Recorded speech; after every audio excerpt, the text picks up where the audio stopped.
Pozdrav svima! Danas pravimo nešto pomalo neobično, a to je začinjeni kukuruz iz pećnice.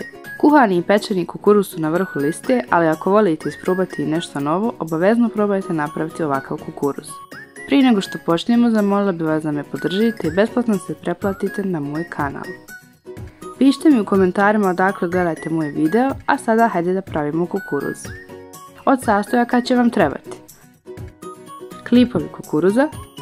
Ja sam koristila 2, a vi sebi prilagodite količinu. Puter.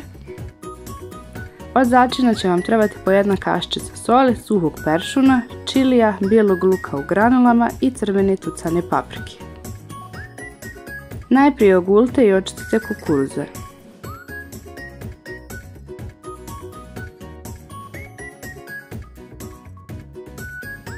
Zatim uključite pećnicu na 180 stepeni da se zagrije dok pripremate kukuruz. Puter istopite u mikrovalnoj ili u manjoj šerpici, kako god želite. Potom u istopljeni puter dodajte sve začine koje ste pripremili i promiješajte da se sjedine. Pripremite komadiće aluminijske folije, onoliko komada koliko imate klipova kukuruza. U svaki komad folije uvijte po 1 klip kukuruza, premašite ga smjesom od putera i začina sa svih strana, a zatim dobro umotajte krajeve kako bi svi sastojci ostali unutar paketića. Ništa ne prija ljeti kao klip mirisnog pečenog kukuruza, a ovaj kukuruz nosi toliko lijepih aroma i mirisa.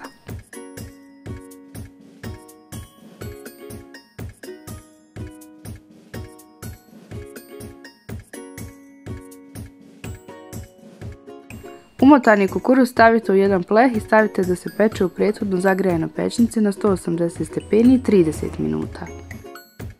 Nakon pola sata izvadite pleh i otvorite kukuruze, a zatim radite da se zapeku još 10 minuta kako bi poprimio još ljepšu boju. Ovakav kukuruz možete poslužiti uz omiljeni umak, pečeno meso, hrskave krompirće ili neku salatu. Ako vam se recept sviđa, ostavite mi like u znak podrške, podijelite recept sa prijateljima i besplatno se pretplatite na moj YouTube kanal. Možete me zapratiti i na Instagramu, moj profil je prahnula.mi i obavezno mi šaljite slike vaših kukuruza. Nadam se da ste uživali, veliki pozdrav!